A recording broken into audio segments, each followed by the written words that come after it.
Olá, meu amigo, minha amiga, sejam mais uma vez bem-vindos ao nosso estudo da Bíblia. Estamos estudando o livro do profeta Isaías por meio deste guia aqui de mesmo nome e hoje chegamos à lição 6, Brincando de Deus, um título um tanto curioso, né?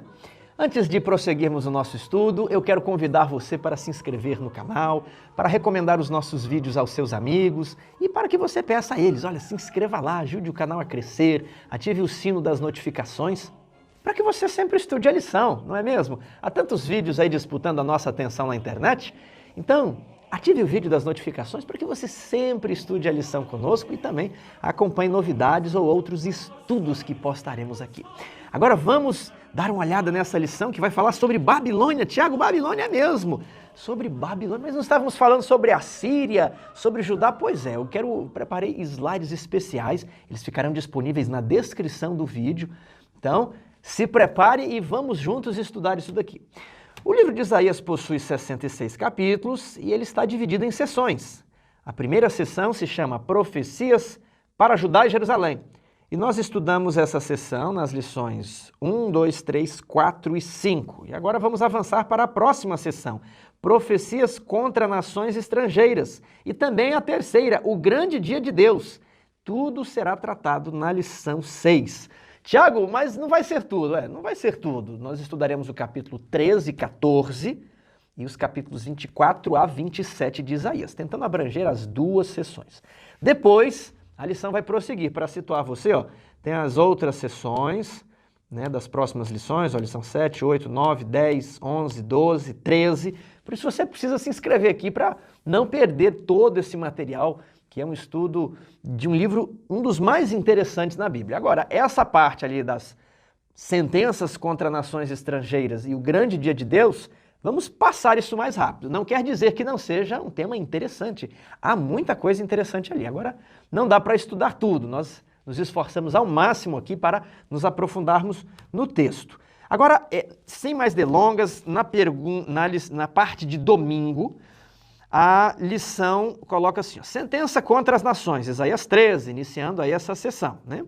Por que as profecias contra as nações têm início com Babilônia? Eu, sinceramente, não sei. Nós teríamos que perguntar a Isaías, porque não está escrito. A sugestão do autor é que o povo precisava perceber que havia um perigo menos evidente à época. Então, a sentença contra a Síria havia sido dada no capítulo 10 de Isaías. Está aqui, 10, 5 a 34. Deus deu uma esperança de que o cetro opressor da Síria seria quebrado. E agora, antes de que houvesse uma profecia de que eles seriam levados cativos para a Babilônia, nós temos aqui uma profecia de que eles retornariam, de que Babilônia também seria destruída, também receberia os juízos da ira divina. Então, a lição de domingo diz que a Babilônia já estava no horizonte, crescendo para se tornar uma superpotência na região e se tornaria no poder que destruiria o reino da Judéia. Eu preparei alguns slides e gostaria de mostrar a você como foi que isso aconteceu. Várias décadas depois, quase uns 100 anos desse encontro ali de Isaías com Acás, a Síria governava toda essa região, mas ela foi perdendo espaço ali na região do Egito, na região de Judá, e depois a Babilônia vai se tornando proeminente. Ela era governada por Nabopolassar e a Síria era governada por Sinchar-Ishkun. Então, o rei da Média e o rei da Babilônia, eles vão fazer uma guerra e tomar a cidade de Nínive. Isso aconteceu no ano 612 a.C. Foi a queda de Nínive e praticamente o império da Assíria foi exterminado. Mas um remanescente ficou. Vejamos aqui, Sinchar-Ishkun morreu, os territórios da Babilônia e da Média cresceram e Ashur-uballit II se refugiou com algumas tropas em Arã e fazia a resistência do que foi uma vez o Império Assírio. E alguns anos depois, em 609, Nabopolassar e Ciáxeres, reis da Babilônia e da Média, vão lá fazer a Batalha de Arã contra o restante das forças da Assíria. Eles queriam exterminar de vez. Então a Síria pediu ajuda a alguém. Quem foi? Ela pediu ajuda ao Egito e o faraó Neco saiu correndo para ajudar a Síria. Mas quando ele passa no reino de Judá, Alguém segura o faraó Neco. Quem era? O piedoso rei Josias. E eu não sei por que quero perguntar isso a Deus. Josias morreu nessa ocasião. Então, o faraó Neco prosseguiu a sua viagem e colocou outro rei no lugar de Josias, chamado Jeoacás. Então, o faraó Neco, Ashur-uballit II, pelejaram contra os reis da Babilônia e da Média, Nabopolassar e Siáxares, mas a Síria perdeu. Ashur-uballit II morreu, o faraó Neco voltou para sua terra. E antes, ele passou por Judá e não gostou muito de Jeoacás. Nisso, os reis da Babilônia e da Média também retornaram para o seu país e o faraó Neco nomeou Eliaquim no lugar de Jeoacás. Mudou o nome dele para Jeoaquim e levou Jeoacás para o Egito e Jeoacás morreu por lá mesmo. Pouco tempo depois, o faraó Neco, querendo manter o controle da região, montou um posto avançado na cidade de Carquemes e o Nabopolassar enviou seu filho, Nabucodonosor, para pelejar contra o Egito em Carquemes. E o faraó Neco perdeu essa batalha. Nabucodonosor aproveitou e foi conquistar reinos menores ali na Palestina e ele então conquistou o reino de Judá. Durante essa campanha perdeu seu pai e ele teve que voltar às pressas para a Babilônia. E, enquanto isso, o povo cativo, fez um caminho mais longo e chegou à Babilônia. Ali estava Daniel e os seus 3 amigos, os jovens hebreus. Então, a Babilônia, nesse período, dominou a região da Palestina, oprimindo o povo de Judá, levando o povo para fazer trabalhos forçados no exílio. Então, nós vemos que a Babilônia, ela no futuro, isso antes dessa profecia, ela desempenharia um papel opressor sobre o povo de Deus. E aqui no capítulo 13, eu quero ler um pouquinho com vocês, há uma sentença muito dura contra a Babilônia. Sentença que numa visão recebeu Isaías, filho de Amós, contra a Babilônia. Alçai um estandarte sobre o monte escalvado, levantai a voz para eles, acenai-lhes com a mão, para que entrem pelas portas dos tiranos. Eu dei ordem aos meus consagrados, sim, chamei os meus valentes para executarem a minha ira, os que com exultação se orgulham. Da mesma forma que Deus utilizou a Síria para punir outras nações, Deus também chamou Babilônia para executar a sua ira. 4. Já se ouve sobre os montes o rumor como de muito povo, o clamor de reinos e de nações já congregados. O Senhor dos exércitos passa revista às suas tropas. Então, quem é que controla toda a guerra, todos os exércitos? Quem está no controle? Não é que Deus ele faz o mal, a guerra, não, mas Deus ele permite. E se Deus não quiser, não acontece. Deus ele põe a mão ali e segura e controla. Ele eleva e ele também derruba os reis. Verso 5. Já vem de um país remoto, desde a extremidade do céu, o Senhor e os instrumentos da sua indignação para destruir toda a terra. Verso 6. Vai, pois, está perto o dia do Senhor, vem todo-poderoso como assolação, pelo que todos os braços se tornarão frouxos e o coração de todos os homens se derreterá. Isso aqui é o coração dos homens ali da Babilônia que vai se derreter diante de uma sentença divina contra o que um dia foi o cetro de Deus para punir outras nações. Assombrar-se-ão e apoderar-se-ão deles dores e ais, e terão contorções como a mulher parturiente. Olharão atônitos uns para os outros. Os seus rostos se tornarão rostos flamejantes. Hoje em dia você pode acompanhar aí pessoas que acompanham uma partida de futebol, o seu time não ganhou, ele fica deprimido, não consegue ir para o trabalho, chora, rasga a camisa, quebra a televisão. Ele fica com angústia porque um time que não vai mudar nada na vida dele, perdeu. Agora imagine se a sua cidade perdesse a guerra. Imagine os exércitos inimigos entrando na sua cidade, violentando sua filha, suas mulheres, quem sabe matando você e seus amigos. Então, a agonia de você presenciar uma invasão de um outro exército na sua cidade é uma coisa tal que os homens uivavam. Uivavam como? É um grito de pavor, é um choro rouco, é aquela coisa horrível de se testemunhar. Eles estão ali ansiosos, com dores igual mulheres de parto, sabendo que a morte vai se aproximar. A morte da tortura, a morte da guerra, a morte da pior forma possível. Eis que vem o dia do Senhor, dia cruel, com ira e ardente furor, para converter a terra em assolação e dela destruir os pecadores, porque as estrelas e constelações dos céus não darão a sua luz, o sol logo ao nascer se escurecerá, a lua não fará resplandecer a sua luz, castigarei o mundo por causa da sua maldade e os perversos por causa da sua iniquidade, farei cessar a arrogância dos atrevidos e abaterei a soberba dos violentos. Então isso aqui é um texto dirigido à soberba do governo de Babilônia. Nós vemos como Nabucodonosor era orgulhoso ali no capítulo 4 de Daniel. E, de certa forma, é um texto que se aplica à destruição final deste mundo, porque Deus destruirá os pecadores impenitentes. Ele vai matar os perversos, não porque ele é mau, mas por causa da iniquidade dos perversos. Olha um verso interessante, o 12. Farei que os homens sejam mais escassos do que o ouro puro, mais raros do que o ouro de Ofir. Esse texto muitas vezes é utilizado por Ellen White num sentido poético, não é? Mas a ideia aqui é que Deus vai exterminar muita gente. Vai haver tão poucos moradores na terra, mas tão pouquinho mesmo, que é mais fácil você encontrar ouro do que encontrar gente. Essa é a figura que Isaías utiliza. Porquanto farei estremecer os céus e a terra será sacudida do seu lugar por causa da ira do Senhor dos Exércitos e por causa do dia do seu ardente furor. Cada um será como a gazela que foge e como o rebanho que ninguém recolhe. Cada um voltará para o seu povo, cada um fugirá para a sua terra. Eu já tive a oportunidade de trabalhar com gado e às vezes o gado estoura, mas você corre com o cavalo e cerca. Mas naquele dia ninguém vai poder ajuntar os guerreiros ali de Babilônia. Eles vão simplesmente fugir. Cada um para o seu rumo, salve-se quem puder.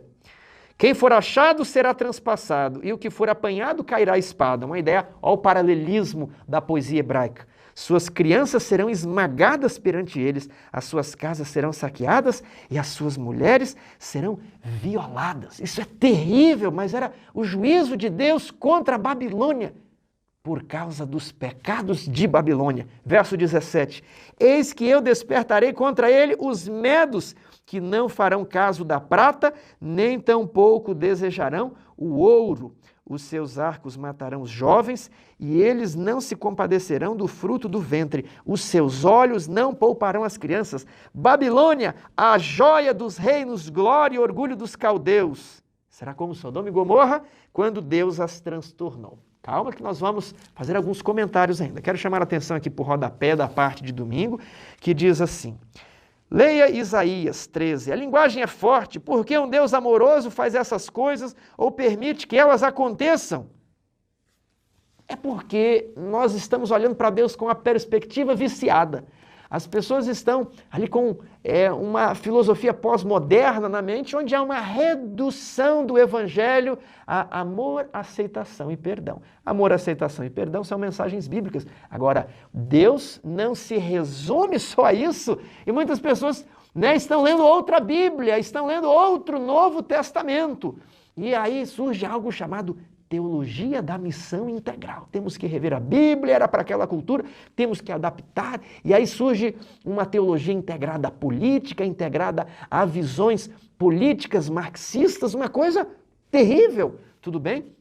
Veja o que diz a Bíblia em Romanos, capítulo 11, 22, porque hoje nós estamos acostumados com a imagem romântica de Deus. Agora, qual é a imagem que as Escrituras revelam sobre Deus? Não é o que eu acho, não é o que você acha. É o que Romanos 11, 22 diz: considerai, pois, a bondade e a severidade de Deus. Para com os que caíram, severidade. Mas para contigo, a bondade de Deus, se nela permaneceres. Da outra sorte, também tu serás cortado. Babilônia estava sendo cortada aqui no nosso estudo. Então, hoje nós estamos acostumados a falar assim: para que estudar a Bíblia? Para que estudar a lição? Para que estudar Isaías? Essas coisas, essas antiguidades aí, esses reis aí, isso não tem importância de nada. Deus é amor, né? Deus salvou o ladrão na cruz no último segundo, ele vai também te salvar no último segundo. Não estou falando que Deus não pode salvar as pessoas no último instante. Ele pode sim, mas há uma tendência aqui de dizer assim: Deus não faz nem bem nem mal, né? Ou Deus é só amor, Deus vai salvar todo mundo, é só você crer nele, Deus te ama. A primeira coisa que eu quero lhe dizer é o seguinte: essa não é a mensagem do Novo Testamento. Tiago, mas como assim não é? João fala tanto de amor. Vamos lá olhar o que João fala? Olha só, 1 João, capítulo 5, verso 3. Porque este é o amor de Deus, que guardemos os seus mandamentos. Ora, os seus mandamentos não são penosos. Então, qual, Tiago? Os 10 mandamentos? Não, é os 10 e outros. É para guardar toda a lei, inclusive a parte da justiça social. Inclusive visitar órfãos e viúvas nas suas necessidades. Agora, há uma tendência de hoje, não quero doutrina, não quero isso, Deus é amor, Jesus, e aí eu só vou louvar, a religião da música. Não é a religião mais da Bíblia. Olha aqui, 2 João, né, verso 6. E o amor de Deus é este. Qual é o amor de Deus? Não é o amor do sentimento, estou apaixonado por Jesus, tem nada a ver. O amor de Deus é este, que andemos segundo os seus mandamentos. Este mandamento, como ouviste desde o princípio, é que deveis andar neste amor. Então, a mensagem de Deus, ela tem as duas partes. As duas partes do amor. Olha, vinde a mim, todos os que estáis cansados, eu vou te perdoar. Mas se você rejeitar, sofrerá a ira de Deus. Esse é o evangelho. Romanos começa assim, olha como é que Paulo apresenta o evangelho. A ira de Deus se revela do céu contra toda impiedade e injustiça dos homens que pervertem a verdade. É assim que começa o evangelho, é a ira de Deus. Aí como é que é as 3 mensagens angélicas? Um dos fundamentos do adventismo, a mensagem que nós temos que pregar. Jesus te ama e tem um maravilhoso plano para você. É verdade, mas a mensagem não é essa, a mensagem é assim. Temei a Deus e dá-lhe glória, pois é chegada a hora do seu juízo. Segunda, caiu a grande Babilônia. A terceira, quem adorar a besta e receber a sua marca, vai receber o fogo da destruição no lago de fogo. Agora, quem adorar a Deus, as suas obras os acompanham.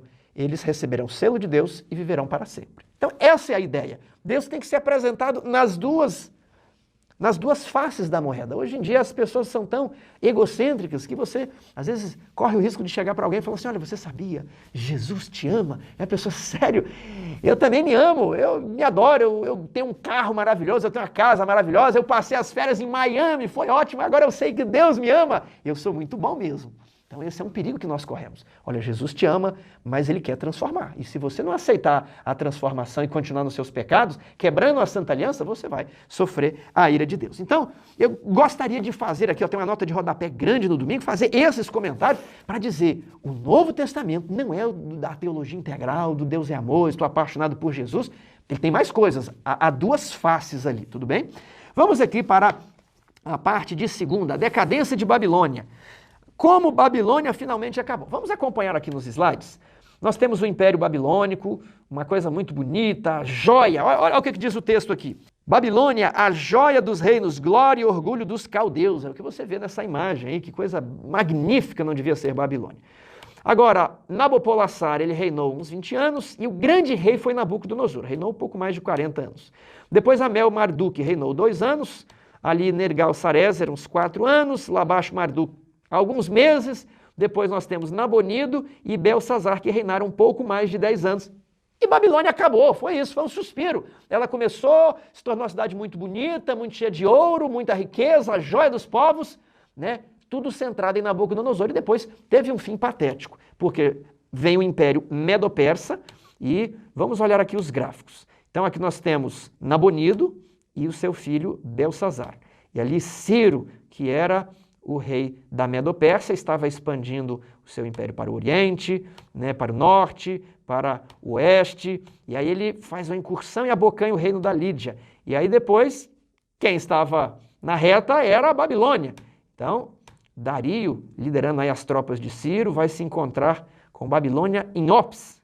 E Babilônia perde a guerra. O Nabonido vem para o sul para conseguir mais soldados, né? E o Belsazar volta para a Babilônia. O que o Belsazar devia fazer? Buscar o Senhor, se arrepender.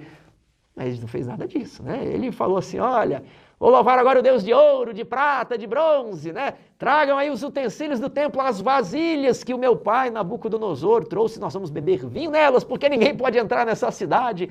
Nós somos a grande Babilônia. Mas Isaías, um texto talvez mais de 100 anos antes, falava que ela seria destruída e que os medos, eis que suscito contra ela os medos. A palavra de Deus não falha. Então, nessa noite, você tem a Medopérsia e as forças de Ciro cercando Babilônia, e aqui o banquete que Belsazar dava em um dos seus palácios. E, de repente, uma mão escreve na parede, pesado fostes na balança e achado em falta. Babilônia era cercada por rios, e as forças de Ciro, elas desviam o Eufrates do seu curso para que seja possível passar por baixo dos portões e invadir Babilônia. Então, eles entraram na cidade, naquela noite Belsazar foi morto e Dario se apossou do trono. E o Nabonido, ele acabou sendo rei em um outro lugar, né? Ciro depois foi para a Babilônia e Nabonido foi lá para o Oriente ser príncipe de alguma província. E os judeus que estavam em Babilônia, eles retornaram para Judá. Isso aqui já está descrito no capítulo 14 de Isaías. Olha só, porque o Senhor se compadecerá, 14:1, o Senhor se compadecerá de Jacó e ainda elegerá a Israel e os porá na sua própria terra. Olha só, Israel iria voltar. Você já tem uma previsão do exílio, né, de uma linguagem bem superficial, mas olhando a história de trás para frente, nós enxergamos isso. E os porá na sua própria terra, e unir-se-ão a ele os estrangeiros, e estes se achegarão à casa de Jacó. Lembra que os estrangeiros, a gente quer ajudar vocês na casa de Jacó? Acaba que Israel torna-se uma influência religiosa outra vez, no período de Esdras e Neemias. 2. Os povos os tomarão e os levarão aos lugares deles, e a casa de Israel os possuirá por servos e servas na terra do Senhor, cativarão aqueles que os cativaram e dominarão seus opressores. No dia em que Deus vier e dar-te descanso do teu trabalho, das tuas angústias e da dura servidão com que te fizeram servir. Ou seja, da servidão na Babilônia. Ou 4. Então proferirás este motejo. Este motejo é aquela palavra de ironia, aquela palavra de admiração, né? Então proferirás este motejo contra o rei de Babilônia e dirás: como cessou o opressor, como acabou a tirania, quebrou o Senhor a vara dos perversos e o cetro dos dominadores. Rapaz, que coisa incrível, né? Nabucodonosor, quando a gente era criança, entrou aqui, queimou tudo, destruiu tudo, nós fomos cativos, matou pai e mãe. Agora está lá, ó. Cadê ele? Está enterrado. Cadê Babilônia? Foi destruída, foi saqueada. Os persas entraram lá e dominaram tudo. É mais ou menos isso aqui. E eles vão cantar aquele motejo. Olha, como foi grande o tombo do gigante. Hein? Quanto maior o gigante, maior o tombo. Mais ou menos assim. Agora, vimos aqui como que acabou Babilônia. E eu quero mostrar algumas imagens para você de como está a Babilônia hoje. Porque existe uma profecia, né? Olha lá, essas são as primeiras escavações em Babilônia no início do século passado. Veja, contemple essa figura, que local ermo, desolado. Agora você vai ler comigo a profecia de Isaías, que já falava dessa imagem aí. Vou ler o capítulo 13, verso 19. Babilônia, a joia dos reinos, glória e orgulho dos caldeus, será como Sodoma e Gomorra quando Deus as transtornou. Nunca jamais será habitada, ninguém morará nela de geração em geração. O arábio não armará ali a sua tenda, nem tampouco os pastores farão ali deitar os seus rebanhos. Veja a imagem. Você vê algum arábio ali armando as suas tendas? Você vê alguma civilização ou você vê apenas a destruição, o esquecimento? Porém, nela as feras do deserto repousarão e as suas casas se encherão de corujas. Ali habitarão as avestruzes e os sátiros pularão ali. As hienas uivarão nos seus castelos, os chacais nos seus palácios de prazer. Está prestes a chegar o seu tempo e os seus dias não se prolongarão. Babilônia, aquela que abrigou grandes reis, poderosos, ricos, né, com palácios extremamente custosamente mobiliados, agora eram dos animais selvagens ali, perambulavam, faziam suas necessidades. Olha, completo esquecimento. Que incrível cumprimento profético. Isso é uma profecia. Isso aqui deve ser mostrado ao incrédulo, dizendo assim, e a Bíblia tinha razão. Veja só, eu nunca tive a oportunidade de ir à Babilônia, tenho vontade de ir para testemunhar esse cumprimento profético. Você vê aí as escavações mais adiantadas, alguns muros originais surgindo, muita pedra, muita poeira. Aqui é 1932, à esquerda alguns muros originais e os animais ali em alto relevo. Depois tijolos muito desgastados, ali à direita uma pessoa com roupas islâmicas averiguando as escavações. E esta é uma imagem de Babilônia dos dias de hoje. Eu acho impressionante, eu acho emocionante olhar isso daí. É desta cidade que Isaías está falando, é para este local que Daniel e seus amigos foram e tantas histórias ali no livro de Daniel se passaram exatamente aí, Babilônia. Tiago, agora por que parece que não está um lugar tão arruinado, né? Tem uns muros até bonitinhos, umas paredes ali. É porque alguém quis desafiar essa profecia aqui de Isaías. Você sabe que depois que os arqueólogos ali tentaram escavar e descobriram realmente muitas coisas bem preservadas, porém, muitos tiveram a ideia de reconstruir Babilônia, mas Deus havia dito, nunca jamais será habitada. Ninguém morará nela de geração em geração. O arábio não armará ali a sua tenda. E uma das últimas pessoas que tentou reconstruir Babilônia foi Saddam Hussein. Ele que era governante no Iraque e ocupou por muitas vezes o noticiário em cadeia nacional aqui no Brasil. É um nome muito conhecido, aquele ditador Saddam Hussein. E ele decidiu, eu vou reconstruir Babilônia. Ele inclusive queria fazer um palácio para ele. Veja aqui a próxima imagem. Você tem onde que ficava o templo, o portão, a porta de Istar, o palácio norte, o palácio sul. E aqui à direita da imagem, parece que é uma colina ali, uma terraplanagem artificial. E um enorme palácio. Veja aí a legenda. Palácio de Saddam Hussein.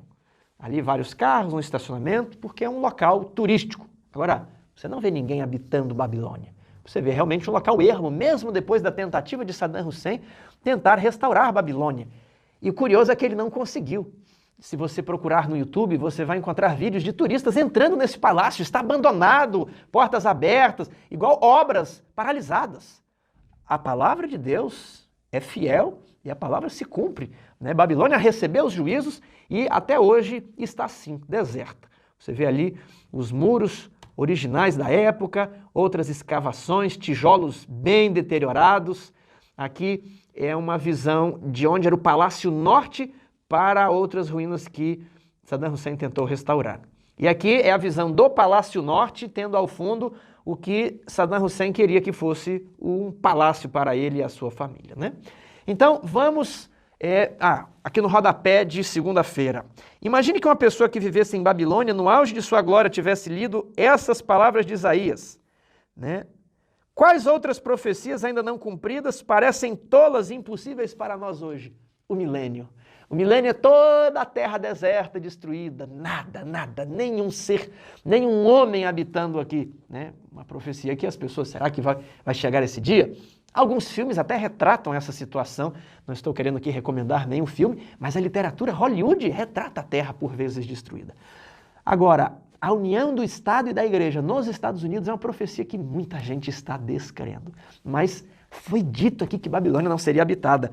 Olha, em 539, Ciro conquistou Babilônia. Depois, em 331 a.C., Alexandre o Grande conquistou Babilônia.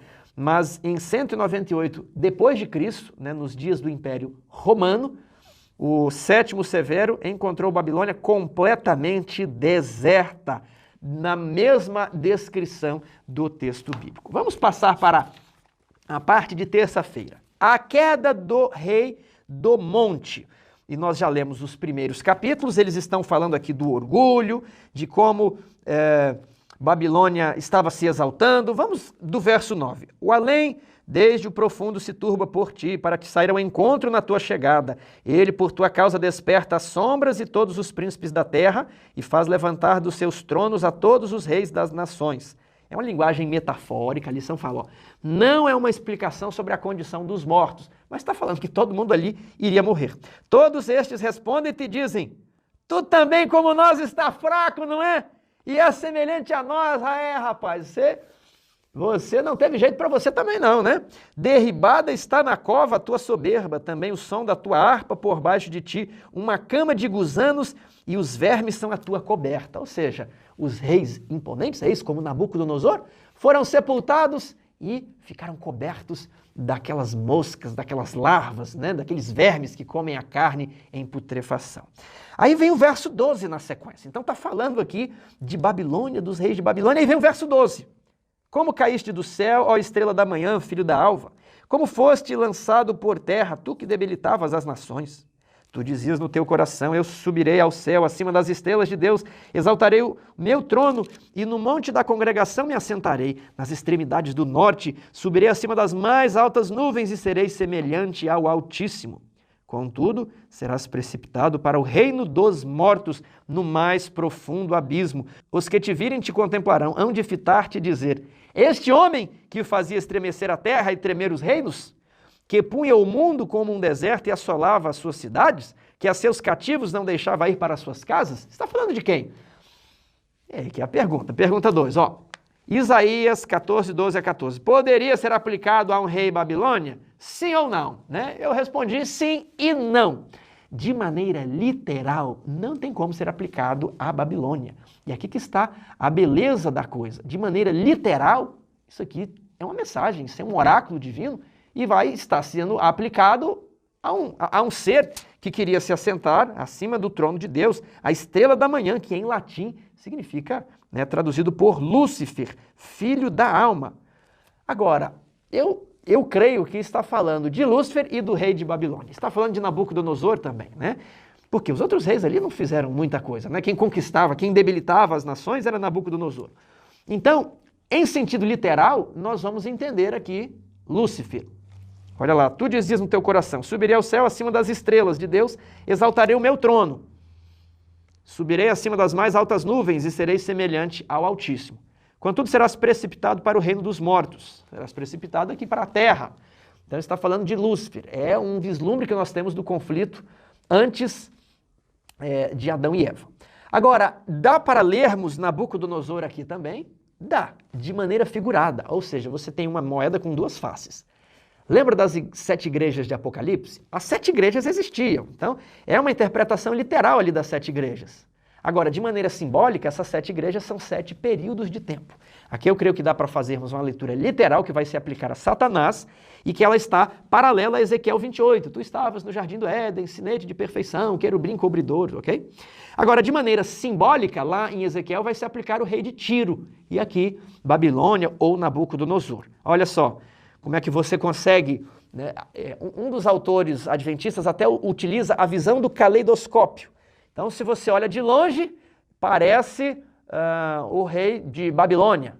E aí você coloca o caleidoscópio e olha de pertinho, é Lúcifer, né? Aí você tira o binóculo e olha, é uma coisa. Aí você olha de novo, então você permite esses dois focos no mesmo texto. Então, a queda do rei do monte, entendemos aqui uma revelação sobre o início do pecado no céu. Quarta-feira, a porta dos céus, Isaías 13 e Isaías 14. Em Isaías 14 é uma combinação de um insulto contra Satanás, que caiu a estrela da manhã. Aí a pergunta 4. Por que Babilônia se refere posteriormente a Roma? 1 Pedro 5,13. Vamos olhar lá o que diz. Olha. Aquela que se encontra em Babilônia, também eleita, vos saúda, como igualmente meu filho Marcos. Então, aquela igreja que está em Babilônia, também eleita, vos saúda. Pedro estava escrevendo uma carta e disse, olha, não apenas eu que estou dando oi aí para vocês, mas o pessoal mandou um abraço, o pessoal aqui da igreja está mandando um abraço, né? Qual igreja? A igreja de Babilônia. Que negócio é esse de igreja de Babilônia? Essa igreja de Babilônia é a igreja que estava em Roma. Roma era chamada por Pedro de Babilônia. Por quê? Porque Roma é a sucessora de Nabucodonosor. Ela fazia tremer os povos também, não era? Então, Babilônia foi absorvida pelos medos e persas. Depois os gregos conquistam aquilo ali e tem um contato com a civilização medo-persa. E por fim os romanos, né, que dão origem ali a uma civilização greco-romana. Eles são os herdeiros daquela tradição, daquele paganismo, daqueles magos e astrólogos que estavam em Babilônia, depois eles mudam para Pérgamo e depois eles vão para Roma. Aí você quiser ver um pouco mais sobre isso, veja o canal História na Profecia, o curso de Apocalipse fantástico ali sobre as 7 igrejas. Então, Babilônia, ela literalmente é aquela cidade que nós vimos. Agora, João no Apocalipse e Pedro aqui também no Novo Testamento utilizam Babilônia como o símbolo do poder opressor do povo de Deus. Roma oprimia o povo de Deus, Roma perseguia o povo de Deus e Roma vai perseguir o povo de Deus até o fim. Roma não morreu. Veja que interessante aqui um paralelo que a lição faz. É o seguinte, é um chamado à adoração. em Daniel 3. Daniel estava na Babilônia literal, que estava ali sobre o rio Eufrates, né? E ali havia um decreto de morte para quem não adorasse a imagem. E nós nos lembramos de Gênesis 11, onde as pessoas construíram Babilônia para chegar até o céu, para tornar o nome deles célebres. Né? Babilônia, a joia dos povos. Nós seremos pessoas muito famosas aqui com esta cidade. Então, é um espírito antropocêntrico, focado no homem. E a partir dessas imagens da Babilônia literal, olha o que João faz no Apocalipse. Ele foi transportado a um deserto e ele viu uma meretriz em cima de uma besta. E a meretriz, a mulher, tinha um nome: Babilônia, a mãe de todas as meretrizes. Então, João vai trabalhar com conceitos da Babilônia literal, mas de maneira simbólica, aplicando esses conceitos a um outro poder, aplicando esses conceitos a um poder romano, a um poder que está ali no Mediterrâneo, ali que domina sobre os reis da Europa. Né? Então, é interessante nós fazermos essa conexão. Aqui o nosso estudo de Apocalipse ficará muito mais contextualizado com um estudo histórico, arqueológico, profético do livro de Isaías. Às vezes você está no livro de Apocalipse, aquilo passa muito rápido, Babilônia, mas aqui você vê toda a história. Muitas pessoas, às vezes, se focam na escola sabatina apenas na aplicação. É importante, mas Deus não fez um livro de aplicações. O Velho Testamento tem um livro de histórias, o Novo também. Então Deus quer que nós saibamos a história, não as imaginárias, mas a história desses reis. Elas são histórias para você estudar. O que eu vou fazer? Vai ouvir as histórias reais. Tem suspense, tem terror, tem comédia, tem de tudo. E são histórias reais. Você vai ler e vai pesquisar aí. Isso vai permitir você compreender melhor a Bíblia. Então existe uma Babilônia literal e uma Babilônia simbólica. Veja essa tabela daqui, ó. A Babilônia física, à esquerda, ela recebe sentenças não apenas de Isaías, mas de Jeremias. Ó. Habita sobre muitas águas, copo de ouro na mão do Senhor, caiu de repente, ela era senhora, não ficaria viúva. Há uma mensagem, é para o povo de Deus sair de Babilônia e como uma pedra ela seria afundada. Agora, quando nós vamos lá para o Novo Testamento, essas mesmas linguagens dos profetas Isaías e Jeremias são utilizadas de maneira simbólica para se referir a outro poder que se comporta da mesma maneira, querendo se assentar no lugar de Deus, querendo ser igual a Deus. É o homem da iniquidade que se assenta no santuário de Deus, querendo ser igual a Deus. Você percebeu a conexão aqui entre o espírito de Satanás, que é retratado como o rei de Babilônia, espírito de Satanás. Babilônia é aplicada o nome ao poder que no futuro oprimiria o poder de Deus e de onde viria o anticristo, que também se assenta no santuário de Deus, querendo ser o próprio Deus. Está lá em 1 Tessalonicenses. Tudo bem? Então veja quantas conexões, quanta teologia nós não fazemos aqui. E a Babilônia espiritual também está sentada sobre muitas águas, águas simbólicas, tem na mão um cálice de ouro, caiu a grande Babilônia, está sentado como rainha, viúva, não sou pranto, nunca hei de ver.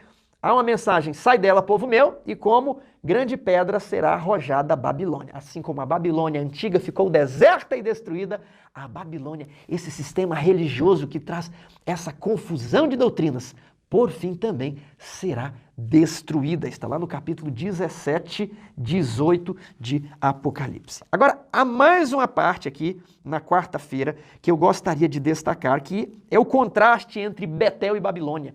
Em Betel é o local que Jacó dormiu, e ele viu uma escada que saía do céu e tocava a terra. E os anjos de Deus desciam e subiam por aquela escada, podendo ministrar aos homens. A graça divina veio do céu aos homens. Jesus é a escada, ele é Deus, ele é homem. O último degrau encosta no solo. Então a graça divina vem ao nosso encontro. Já a Babilônia, ela é uma tentativa do homem chegar até o topo, do homem se tornar Deus. Então, ao passo que Betel é a porta do céu, onde Deus ele busca o homem, Babilônia significa a porta dos deuses, onde se construiu aquela torre e os homens queriam se chegar até Deus, os homens queriam colocar o trono deles no mais alto e serem semelhantes a Deus, não tendo o mesmo caráter que Deus, as mesmas virtudes de bondade e de piedade, mas querendo exercer o mesmo poder de Deus, exercendo a tirania, é claro, querendo exercer o domínio, né, querendo ter o louvor, querendo ter a adoração. Babilônia é antropocêntrica. Nós vivemos no reino de Babilônia, eu e você. E as pessoas possuem formas de religião falsas, que querem oferecer algo a Deus. elas querem ter o poder de Deus, elas querem ter o poder do Espírito Santo, mas não querem manifestar os frutos do Espírito. Elas querem uma religião comprada. E não a religião onde Deus salva o homem e transforma a vida do homem para que o homem agora seja de fato semelhante a Deus, semelhante em caráter. E ali no Apocalipse é prometida. Olha, vocês querem sentar no meu trono? Ao vencedor, assim como também eu venci, né? Aquele que vencer como Jesus venceu, poderá se assentar no trono de Deus. Era o que Satanás queria. Mas Satanás queria só o trono de Deus e não o caráter de Deus. Então, cuidado, porque a religião está ficando antropocêntrica. O louvor está ficando antropocêntrico. As músicas falam do homem. Muito do homem, eu aquilo, eu era assim, eu sou aí. Pouco de Deus. A religião está se focando no ritualismo novamente. Como foi falado lá no primeiro capítulo de Isaías. Então, nós temos esse contraste entre Betel e Babilônia. Qual das duas você escolhe? Vamos para a quinta-feira? A vitória de Sião. Ali a lição nos remete aos capítulos 24 a 27 de Isaías. Eu vou ler apenas o início do capítulo 24 e você vai perceber que ele mescla cenas de um possível futuro do reino de Judá, se fosse fiel, como também eventos que terão parte por ocasião da volta de Jesus. 24:1. Eis que o Senhor devasta e desola a terra, transtorna a sua superfície e ele dispersa os moradores. O que suceder ao povo, sucederá ao sacerdote, ao servo como ao seu senhor, à serva como à sua dona, ao comprador como ao vendedor. Não parece Apocalipse? E todo o grande e o pequeno, o livre e o escravo, né? Todos ali nos últimos capítulos do Apocalipse também serão devastados, né? A terra será de toda devastada, verso 3, totalmente saqueada. O Senhor é quem proferiu esta palavra. A terra pranteia e se murcha, o mundo enfraquece e se murcha. Na verdade, verso 5, a terra está contaminada por causa dos seus moradores, porquanto transgridem as leis, violam os estatutos e quebram a aliança. É por isso que a maldição consome a terra e os que habitam nela se tornam culpados. Não é porque Deus é mau. Deus é amor. Deus é justiça. Mas a destruição do ímpio é um ato de amor. Amor com quem? Amor aos justos. Deus deu 6.000 anos para a humanidade escolher entre o bem e o mal. Deus deu exemplo após exemplo, geração após geração, século após século, milênio após milênio, exemplos do que acontece com o que faz o bem e do que acontece com o que faz o mal. E ninguém vai para o fogo e ninguém vai deixar de ir para o céu porque pecou. É porque a luz veio aos homens e eles não quiseram luz. Não, eu prefiro ficar com as trevas. Eles amaram mais as trevas do que a luz. E aí Deus precisa destruir o ímpio para um ato de amor para com os justos. Porque aquele que poupa o lobo sacrifica o rebanho, sacrifica a ovelha, porque o lobo come o rebanho. Os justos não suportam viver nessa terra. Os justos suspiram e gemem por causa das abominações que se praticam nesse planeta. Os justos anseiam pelo Senhor. Os justos querem encontrar Jesus, querem estar na corte celestial com os anjos. E os ímpios estão transformando esse lugar aqui num mundo de pecado. Quebram a aliança, então Deus tem que destruí-los, porque Deus é amor. Porque se você ama as crianças, você precisa odiar o aborto.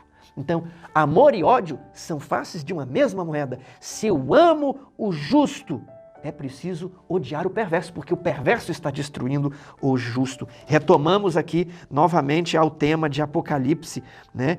Deus realmente destrói os maus? Sim, Deus destrói os maus. Isso tem sido muito negado hoje. Eu vou ler aqui Apocalipse. Muitos estão com a Bíblia que parece que não possuem esses versos. Olha aqui, Apocalipse 14, verso 9. Seguiu a este outro anjo, o terceiro, dizendo: se alguém adora a besta e a sua imagem, recebe a sua marca na fronte ou sobre a mão, também esse beberá do vinho da cólera de Deus, preparado sem mistura do cálice da sua ira. Olha aqui, será atormentado com fogo e enxofre diante dos santos anjos e na presença do Cordeiro. O Cordeiro vai estar olhando a maneira que as pessoas serão destruídas. O rei de Babilônia representa a fusão de governantes humanos com inteligência dominante por trás deles, o próprio Satanás. Portanto, a mensagem de que Babilônia caiu poderá ser repetida novamente. A Babilônia caiu nos dias de Ciro e a Babilônia cairá novamente. Qual sistema religioso você quer? Sai do meio deles, não toqueis nada imundo. Cuidado com esse mundo, é centrado no homem antropocêntrico. Satanás tem tantas artimanhas, mas tantas, que nós não temos muita segurança em coisas aqui neste mundo. Muitos estão preocupados com entretenimento, o que eu vou fazer. Querido amigo, preencha a sua vida com Deus, com o estudo da Bíblia. Preencha a sua Bíblia com Betel. Jesus é a escada e os anjos vão ministrar a você. Anseie pela visita dos anjos. Faça o bem aos outros. Leve a mensagem de justiça social, sim.